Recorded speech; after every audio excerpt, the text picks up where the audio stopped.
How to share YouTube video on your Facebook profile. Hey guys, welcome back to another quick short tutorial video. In this video we are going to learn how you can share YouTube video on your Facebook profile. It's a very easy and simple process. To learn it, you have to watch this video till the very end. So without any further ado, let's get started.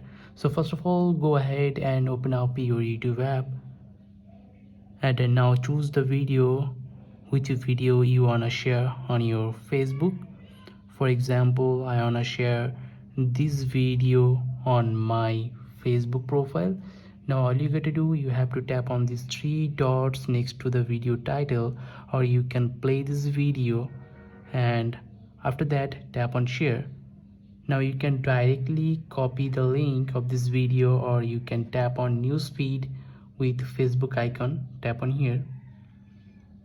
Now you can add some caption on this post, like nice song, and after that you have to tap on post, that is at the top, tap on here, and then now go to your Facebook profile, reload this page, and as you can see that video has been shared on my Facebook profile. So from now on, if someone tap on this link, then it will open up the video that we have just shared on Facebook. I hope you understand the full process. If you think this video is helpful, then don't forget to like this video and subscribe to the channel. I'll catch you in the next video. Till then, take care. Goodbye.